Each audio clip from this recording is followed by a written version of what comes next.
नमस्कार दोस्तों, स्वागत है आपका अपने YouTube channel friends coaching centre में। दोस्तों आज मैं आपको लेकर आया हूं हिंदी के बेहद महत्वपूर्ण प्रश्न।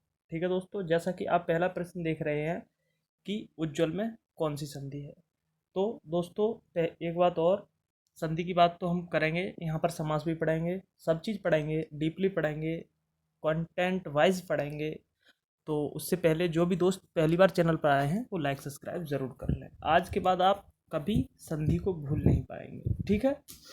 तो दोस्तों मैंने आपको पिछली कई वीडियो में बताया होगा कि संधि क्या होता है। बताइए, बताया है कि नहीं बताया है। दो समीपवर्ती वर्णों के मेल से जो विकार परिवर्तन होता है वह संधि कहलाता है। ये बात बताई थी ना। संधि में पहले शब्द के अंतिम वर्ण और दूसरे शब्द के आदि वर्ण का क्या होता है, मेल होता है। ये बात आपको याद रखनी है। बात अगर इस प्रश्न की जाए उज्ज्वल में कौन सी संधि है, तो दोस्तों पहले आप लोग अपना आंसर कीजिएगा। संधि को आप जान ही गए हैं, फिर हमारा आंसर से मिलान करिएगा। उज्ज्वल में दोस्तों यहाँ पर है सीधी सीधी क्या, स्वर संधि है, व्यंजन संधि है, विसर्ग संधि है, स्वर और व्यंजन संधि दोनों है। नहीं, इसमें क्या है, इसमें व्यंजन संधि है। ठीक है। अब व्यंजन संधि क्या होती है दोस्तों, तो व्यंजन के बाद जो स्वर या व्यंजन आने से जो परिवर्तन होता है उसे व्यंजन संधि कहते हैं। एक बार और सुन लीजिए, व्यंजन के बाद स्वर या व्यंजन आने से जो परिवर्तन या बदलाव होता है वो व्यंजन संधि कहलाता है। ठीक है। बात इसके नियमों की जाए तो इसमें तमाम सारे नियम हैं, लेकिन मैं आपको एक बात बता दूं कि आपको मास्टर थोड़ी बनना है, आपको सिलेक्शन लेना है। ठीक है। फिर भी आपको एक बात बता दूं कि वर्ग के पहले वर्ण का जो तीसरा वर्ण होता है उसमें परिवर्तन हो जाता है। ठीक है। पहले वर्ण का तीसरे वर्ण में परिवर्तन हो जाता है। ये बात आपको याद रखना। अब बात यहाँ पर है उज्ज्वल की। तो उज्ज्वल में किस प्रकार से संधि विच्छेद हुआ, उत हो गया प्लस ज्वल हो गया, बन गया उज्ज्वल। ठीक है। तो ये बन गया। एक आध दो उदाहरण और समझाएं, जैसे क्या बताऊं, दिग्गज मान लो। दिग्गज कहते हैं ना, ये बहुत दिग्गज नेता हैं, तो दिग्गज का क्या हो जाएगा, दिक प्लस हलंत जरूर का ध्यान रखना है, जब आधा वर्ण है तो दिग प्लस गज। ठीक है। कोई दिक्कत आई। अब आपको समझ में आया होगा कि यहाँ तो गा था, यहाँ का कैसे हो गया। तो दोस्तों तीसरा वर्ण हो जाता है का खा गा। का के बाद आप पढ़ोगे तो तीसरा वर्ण गा मिलेगा नहीं, का खा गा हुआ कि नहीं हुआ। ऐसे ही चीजें आपको समझनी है।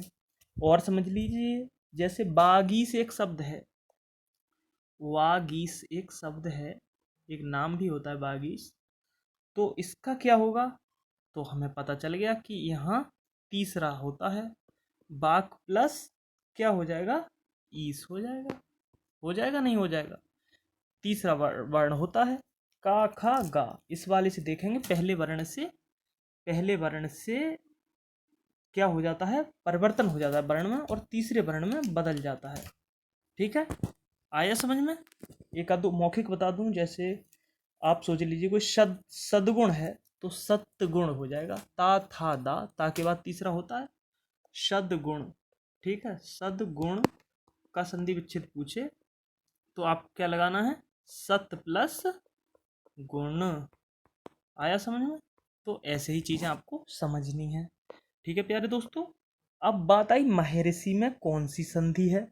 आपको बताना है इसका राइट आंसर कि महर्षि में कौन सी संधि है। तो दोस्तों मैं आपको बता दूं, महर्षि में जो है वो कौन सी है, वो यहाँ पर गुण संधि है। लेकिन यहाँ पर गुण तो नाम ही नहीं आया, तो क्या करें। तो दोस्तों स्वर संधि के 5 भेद होते हैं। स्वर संधि के 5 बेटे थे। स्वर संधि के 5 भेद होते हैं। एक का नाम क्या है, एक का नाम क्या है, दीर्घ, ऐसे याद कर लो, दीर्घ, गुण, वृद्धि, दीर्घ गुण वृद्धि, यण, अयाधि। आया समझ में। दीर्घ गुण वृद्धि यण अयाधि, ये 5 भेद हो गए। वृद्धि संधि भी होती है इसी में। तो क्या होता है, स्वर संधि के 5 भेद होते हैं प्यारे दोस्तों। दीर्घ संधि, गुण संधि, वृद्धि संधि, यण संधि, अयाधि संधि। तो यहाँ पर क्या हो जाएगा, यहाँ हो जाएगा स्वर संधि जब ए सी का भेद है। अब बात गुण की आई है तो गुण कैसे होता है, गुण संधि का क्या सिस्टम है, ये सारी चीज़ें दोस्तों मैं व्हाइट बोर्ड पे ऐसे पढ़ा दूंगा कि आपको किसी की ज़रूरत ही नहीं पड़ेगी। एक बार में आप अगर भूल जाओ तो मेरा नाम बदल देना।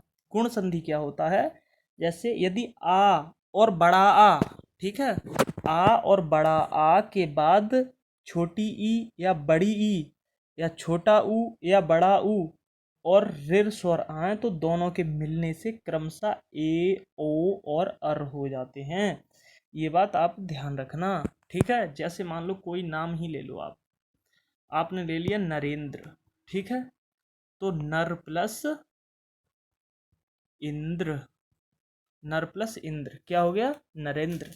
आप कहोगे कि आपके समझ में तो, हमारी समझ में तो कुछ आया ही नहीं। तो आ प्लस ए आया, नहीं आया, आ प्लस ई, नरेंद्र में क्या आया, आ प्लस ई आया, ठीक है, तो बराबर क्या हो गया, ए।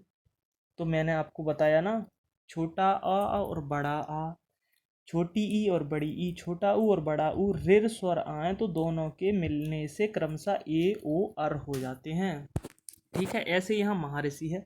अब इसमें कौन सी बनेगी, पहली बार में ये समझ में नहीं आएगी वीडियो, मैं खुद कह रहा हूँ, आपके ऊपर से बात जा रही होंगी, लेकिन बहुत लोगों की डिमांड है और मुझे भी बनानी है क्योंकि आप लोगों की ये ज़रूरत है। एक बार में नहीं समझोगे, 2 बार में, 100 बार में तो समझोगे।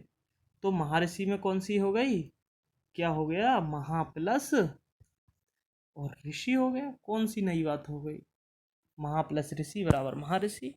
बड़ा आ और ऋ आया, बड़ा आ और ऋ जब आ जाता है दोस्तों तो अर हो जाता है, अर हो जाता है, ठीक है। ये बात आपको याद रखना, व्हाइट बोर्ड जब मैं लगाऊंगा तो सब चीज़ें बताऊंगा, चिंता आप किसी बात की ना करें। मैं जब आपके साथ हूँ तो डरने की कोई ज़रूरत ही नहीं है, क्योंकि हम स्टूडेंटों की ज़रूरतों को समझते हैं, मैं भी स्टूडेंट रहा हूँ। निराशा में कौन सी संधि है, बात निराशा की आई तो निराशा में है विसर्ग संधि। विसर्ग के बाद स्वर या व्यंजन आने पर विसर्ग में जो विकार उत्पन्न होता है विसर्ग संधि कहलाता है, ठीक है। जैसे उदाहरण ले लो, उदाहरण ले लो इसका, इसमें विसर्ग हो गई निराशा में, इसी को ले लो, नी प्लस आशा हो जाएगा इसका, इसमें रा साइलेंट हो जाता है, ये बात आपको याद रखनी है। जैसे निश्छल आए तो नी प्लस छल हो जाएगा, ऐसे दुष्चरित्र आए तो दु प्लस चरित्र हो जाएगा, विसर्ग उसके पीछे लग जाएंगे, ठीक है।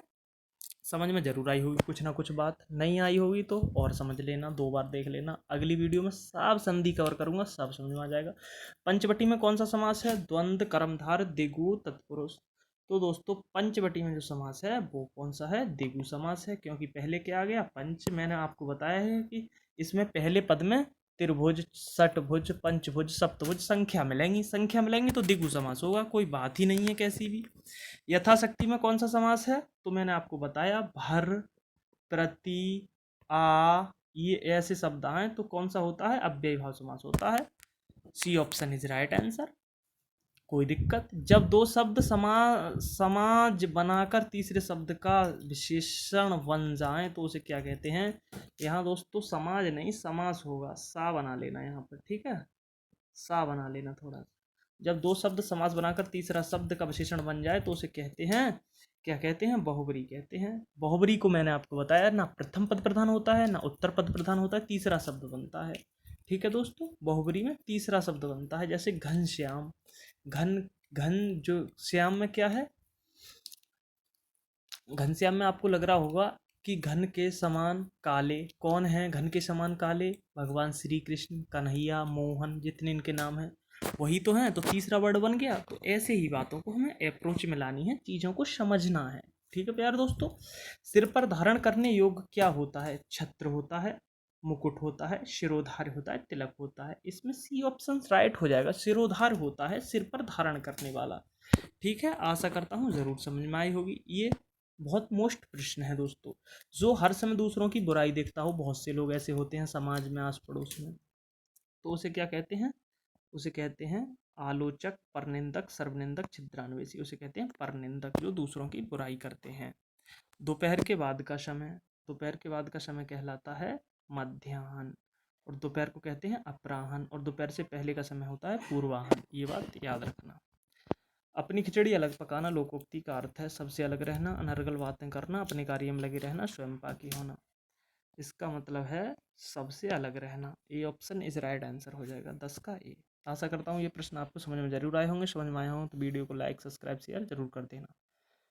मिलते हैं नेक्स्ट वीडियो में, तब तक के लिए जय हिंद, वंदे मातरम।